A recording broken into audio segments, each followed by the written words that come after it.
Hello दोस्तों, आज हम पढ़ेंगे कि कार्यपालिका विधायिका और न्यायपालिका में संबंध क्या है तथा शासन प्रणाली।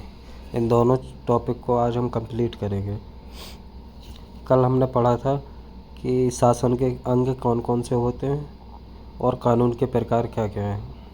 तो आज कार्यपालिका विधायिका और न्यायपालिका में क्या संबंध होता है।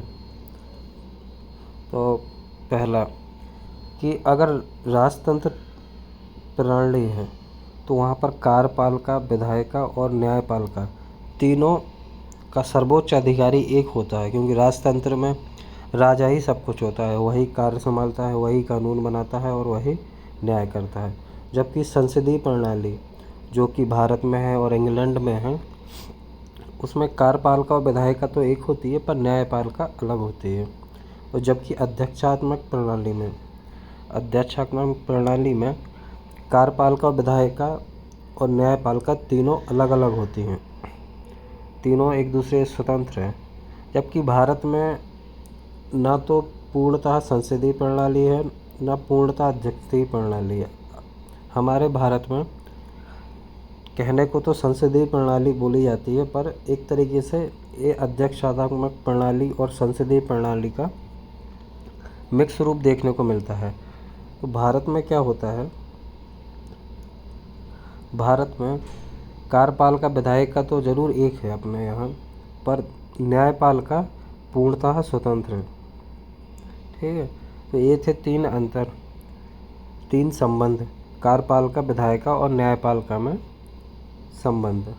ठीक है, अब हम पढ़ेंगे संसदीय प्रणाली, इस शासन प्रणाली कितने प्रकार की होती है। तो शासन प्रणाली मुख्यतः दो प्रकार की होती है, केंद्र व प्रांत के आधार पर, और दूसरा विधायिका और कार्यपालिका के आधार पर। तो केंद्र और प्रांत के आधार पर कौन कौन सी होती है। केंद्र और प्रांत के आधार पर मुख्यतः तीन प्रकार की होती है, परिसंघात्मक, संघात्मक और एकात्मक। अब ये होती क्या क्या है। तो परिसंघात्मक प्रणाली में क्या होता है कि इसमें हम बात कर रहे हैं केंद्र व राज्य की, केंद्र व प्रांत की, यानी राज्य। तो परिसंघात्मक प्रणाली में राज्यों के पास ज़्यादा शक्ति होती है और जबकि केंद्र के पास कम। तो यानी राज्य कभी भी केंद्र का विनाश कर सकते हैं, यानी उसको मिटा सकते हैं। जैसे कि कुछ समय पहले अमेरिका में, आज से 400 साल पहले 51 राज्यों ने मिलकर अमेरिका का निर्माण किया था और एक केंद्र बनाया था।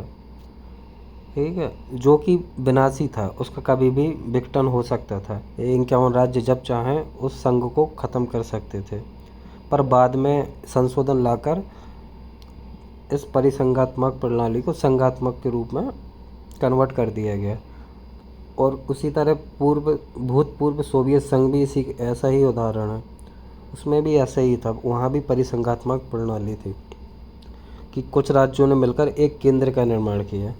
तो इसका सीधा सा मतलब होता है कि अविनाशी राज्यों का विनाशी संघ, यानी राज्य अविनाशी रहेंगे जबकि संघ विनाशी रहेगा। इसमें दूसरा इसका क्या पॉइंट है कि इसमें प्रांत के पास ज़्यादा शक्ति रहती है। इसके एग्जाम्पल है भूतपूर्व सोवियत संघ और भूतपूर्व अमेरिका। ठीक है, अब दूसरा है संघात्मक में क्या होता है, अविनाशी राज्यों का अविनाशी संघ, यानी राज्य और केंद्र के पास दोनों के पास शक्तियाँ बराबर होंगी। जैसे इसका उदाहरण है यूएसए, जर्मनी, स्विट्ज़रलैंड। ठीक है, प्रांत और केंद्र के पास शक्ति बराबर होगी। तीसरी क्या है, तीसरी है एकात्मक प्रणाली। एकात्मक प्रणाली कौन कौन से देश इसके अंडर आते हैं। पहला तो ब्रिटेन, दूसरा फ्रांस। ठीक है, तो इसमें क्या होता है, विनाशी राज्यों का अविनाशी संघ, यानी राज्यों का तो विनाश हो सकता है पर संघ का विनाश नहीं हो सकता है। जबकि भारत में भी ऐसा ही देखने को मिलता है, हमारा देश किसी भी राज्य की सीमाओं को बदल सकता है या उस राज्य को ख़त्म करके दूसरा राज्य बना सकता है। पर हमारे यहाँ ना तो पूर्णतः संघात्मक प्रणाली है और ना पूर्णतः एकात्मक प्रणाली है। हमारे यहाँ क्वासी फेडरल प्रणाली है, क्वासी फेडरल। तो हम एक तरीके से अर्ध संघात्मक प्रणाली की ओर हम लोग एक तरीके से अर्ध संघात्मक प्रणाली अपनाए हुए हैं। तो ये थे केंद्र और राज्य के आधार पर शासन प्रणाली के प्रकार। ठीक है, तो पहला ख़त्म कंप्लीट हो गया अपना कि केंद्र और प्रांत के आधार पर शासन प्रणाली के प्रकार।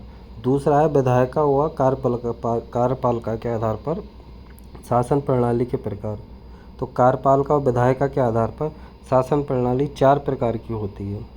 पहली, संसदीय प्रणाली। ठीक है, तो संसदीय प्रणाली में क्या होता है, कार्यपालिका और विधायिका एक दूसरे से स्वतंत्र नहीं होते। मैंने अभी बताया था जब कार्यपालिका और विधायिका में संबंध बताया था कि कार्यपालिका और विधायिका एक दूसरे से स्वतंत्र नहीं है। इसमें जो शासन प्रमुख होता है वो प्रधानमंत्री, उसी के पास सबसे ज़्यादा शक्ति होती है, जबकि राज प्रमुख यहाँ नाम मात्र का रहता है। संसदीय प्रणाली में राज प्रमुख का मतलब राष्ट्रपति। तो संसदीय प्रणाली कहाँ कहाँ देखने को मिलती है, ब्रिटेन में और भारत में। दूसरी है अध्यक्षात्मक प्रणाली। अध्यक्षात्मक प्रणाली किस देश में देखने को मिलती है, अमेरिका में, यूएसए में। ठीक है, यहाँ कार्यपालिका और विधायिका एक दूसरे से स्वतंत्र होती है। इसमें राज्य प्रमुख के पास शक्ति सबसे ज़्यादा रहती है। ठीक है, तीसरा है दोहरी प्रणाली। दोहरी प्रणाली में क्या होता है कि राज्य प्रमुख और शासन प्रमुख दोनों के पास हमेशा शक्तियाँ बराबर रहती हैं। जैसे फ्रांस में एक एग्जाम्पल देखने को मिलता है, यानी राष्ट्रपति और प्रधानमंत्री के पास शक्तियाँ लगभग समान रहेंगी, जबकि भारत में संसदीय प्रणाली है, अमेरिका में अध्यक्षात्मक प्रणाली है। ठीक है, जबकि फ्रांस में प्रधानमंत्री और राष्ट्रपति दोनों के पास शक्तियाँ बराबर देखने को मिलती है। इसी प्रकार बहुल प्रणाली। बहुल प्रणाली में क्या होता है कि इसमें 2 से ज़्यादा लोगों के पास शक्तियाँ होती है, यानी कि एक ग्रुप बनाते हैं, उस ग्रुप के पास शक्तियाँ बराबर बटी हुई है। जैसे स्विट्ज़रलैंड में 7 लोगों का ग्रुप ही कोई निर्णय लेता है। जैसे हमारे यहाँ ज़्यादातर सारे निर्णय प्रधानमंत्री लेता है, उसी तरह स्विट्ज़रलैंड में 7 लोगों का एक ग्रुप निर्णय लेकर कोई भी कानून या मंत्रिमंडल को कोई भी आदेश देना हो वो कार्य करता है। तो आज हमने पढ़ लिया शासन प्रणाली के प्रकार और कार्यपालिका और विधायिका तथा न्यायपालिका के बीच में संबंध। ठीक है।